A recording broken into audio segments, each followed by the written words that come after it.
Welcome back to Morning Break and today's Reading Reno, where we are so excited to have local author Suzanne Morgan-Williams back with us to share her newest book, Seeing Daylight. Thank you so much for joining us and sitting on our couch again. Well, thanks for hosting me. I'm it's my excited pleasure. to be here. You know me, I love talking about books. I love meeting local authors, and so I'm excited to talk about your new book, Seeing Daylight, because last time you were here, we talked about Bull Rider, and this is a companion book. We're not calling it a sequel. You don't have to read Bull Rider to read Seeing Daylight, but they kind of fit in the same universe, right? That's true, and that's important because it's always just disappointing to me if I have to go back and find book one in order to understand book three, even though if I've read book one, I'm probably going to want to read book 2 and 3 and 4, which is why series are so popular. And in fact, Seeing Daylight came about because when Bull Rider first came out, and I was doing a lot of speaking to kids in middle school and high school and adult groups, Rotary clubs, things like that. The kids especially would say, want another book. Oh. And I'm like, that's flattering. All right, all right. And this is several years later, but Bull Rider is about it's a novel. It's about a 14-year-old boy who lives in central Nevada on a ranch, waiting for his older brother, who is a champion bull rider, to come home from the Iraq War. And when his older brother Ben comes home, he's seriously injured. And Bull Rider is about Cam's decision to put things back to normal, which of course he can't. He can't, he's not responsible, he can't fix everything. So that's Bull Rider, and it ends with a hopeful ending. But you don't really know what happens to Ben. So Seeing Daylight is Ben's story. Okay. It's Ben's story of recovery. Okay, which is beautiful, and I know that you got to do a lot of research for both of these books, but in particular for Seeing Daylight, you really wanted to meet with veterans who have been to war. They come back, share their stories, and you met a service dog, which we have the picture of. You sent me that. Any excuse to show a picture of a cute little pup, so this is a service dog that you met, which was all for research. I mean, you got the best job ever. Right.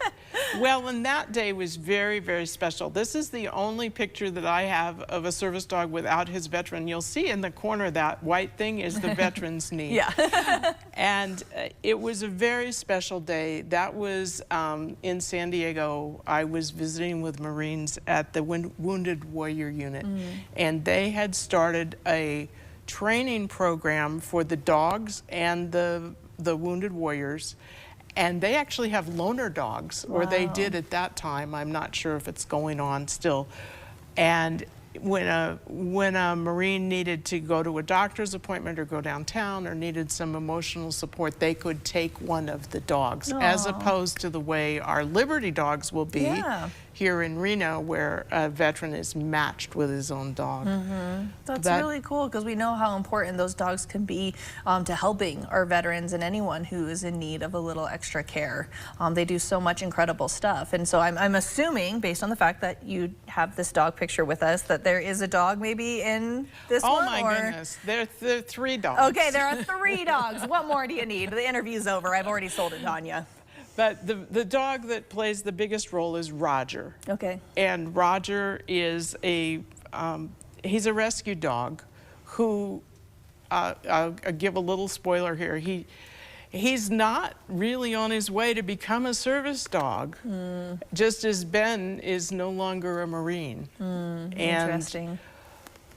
And Roger has a very interesting trainer. This book, Seeing Daylight, is definitely young adult to adult. I would recommend it for readers 13 and up, because it is about PTSD, traumatic brain injury, recovery from loss during war, and Ben struggles with that.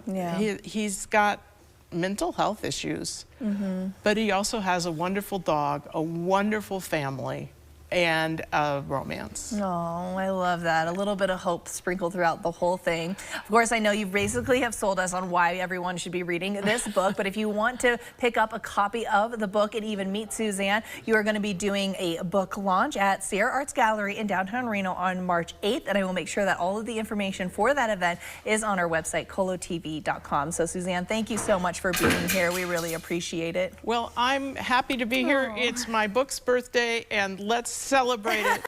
And celebrate yourself and read a good book. Absolutely. It's getting a little cold outside, so I don't know about you, but curling up with a nice book, cozy blanket, sounds pretty good right now. Sounds good. All right, thank you. And thank you guys for watching. We'll be right back.